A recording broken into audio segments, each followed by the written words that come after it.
Hi friends, please subscribe to Amravati Media and press the bell icon for more latest updates. ఏపీలో variety politics. ప్రత్యర్థులు లేరు, అందరూ మిత్రులే. ఏ రాష్ట్రంలోనైనా ప్రాంతీయ పార్టీలు ప్రత్యర్థులుగా ఉంటూ కేంద్రంలో ఉన్న ప్రభుత్వాన్ని ఒకరు మద్దతిస్తే మరొకరు వ్యతిరేకిస్తారు.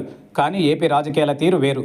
2014లో రాష్ట్ర విభజన జరిగిన నాటి నుంచి ఇక్కడ ప్రధాన ప్రాంతీయ పార్టీలైన తెలుగుదేశం, వైసీపీలు కేంద్రంలో ఉండే బీజేపీ వైపు నిలుస్తున్నాయి.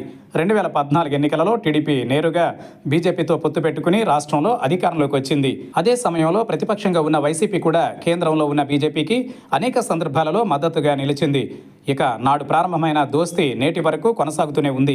2014లో కేంద్రంలో, రాష్ట్రంలో ప్రభుత్వాలను ఏర్పాటు చేసిన టీడీపీ, బీజేపీలు తర్వాత విభేదాలతో విడిపోయాయి. ఎన్డీఏ నుంచి టీడీపీ బయటకు వచ్చేసింది. 2019 ఎన్నికలలో వైసీపీ అధికారంలోకి రావడంతో నాడు బీజేపీని వ్యతిరేకించిన చంద్రబాబు దాదాపు 5 ఏళ్లు ఢిల్లీకి వెళ్లలేదు.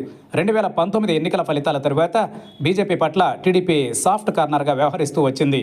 అంతేకాదు టీడీపీకి చెందిన రాజ్యసభ సభ్యులు 4 బీజేపీలోకి వెళ్లిపోయారు.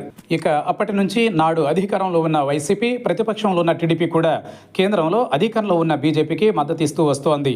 2018లో జరిగిన ఎన్నికలలో తెలంగాణలో కాంగ్రెస్తో పొత్తు పెట్టుకున్న టీడీపీ చివరకు 2019లో ఫలితాల తరువాత మాత్రం తిరిగి బీజేపీకి దగ్గరయ్యే ప్రయత్నం చేసింది. 2024లో తిరిగి టీడీపీ, జనసేన, బీజేపీలు కలిసి పోటీ చేసి అధికారంలోకి రాగలిగాయి. ఇక గత 10 ఏళ్ల నుంచి ఏ ఎన్నికలో ఏ ఫలితం వచ్చినప్పటికీ అలాగే కేంద్రంలో అధికారంలో ఉన్న బీజేపీకి అవసరమైన సమయంలో టీడీపీ, వైసీపీలు నేరుగానే మద్దతు ప్రకటిస్తూ వస్తున్నాయి. ఒక రకంగా చూడాలంటే టీడీపీ, వైసీపీలు రెండూ బీజేపీని శత్రువుగా చూడడం లేదు. రాష్ట్రాన్ని విభజించిన కాంగ్రెస్కు మాత్రం దగ్గరయ్యే ప్రయత్నం చేయడం లేదు. అందుకే రాష్ట్రపతి, ఉపరాష్ట్రపతి ఎన్నికల్లోనూ అలాగే కేంద్ర ప్రభుత్వం ఆమోదించే ప్రతి బిల్లును కూడా సమర్థించే పరిస్థితులు వచ్చాయి. అందుకే ఆంధ్రప్రదేశ్లో బీజేపీకి శత్రు పార్టీ అంటూ ఏమీ లేదు. అదే పొరుగు రాష్ట్రమైన తెలంగాణలో మాత్రం ఇటు ప్రాంతీయ పార్టీ బీఆర్ఎస్, అటు జాతీయ పార్టీ కాంగ్రెస్ వ్యతిరేకంగా ఉండగా ఏపీలో మాత్రం భిన్నమైన రాజకీయ పరిస్థితులున్నాయి. భవిష్యత్తులోనూ ఇలాగే కొనసాగే అవకాశాలున్నాయి. ఎవరు అధికారంలో ఉన్నా, ప్రతిపక్షంలో ఉన్నా సపోర్టు మాత్రం బీజేపీకి ఇవ్వడం మాత్రం ఇక్కడ రివాజ్గా మారింది. తాజాగా ఉపరాష్ట్రపతి ఎన్నికల్లోనూ వైసీపీ మద్దతు పలకడంతో మరొకసారి ఇది చర్చనీయాంశంగా మారింది.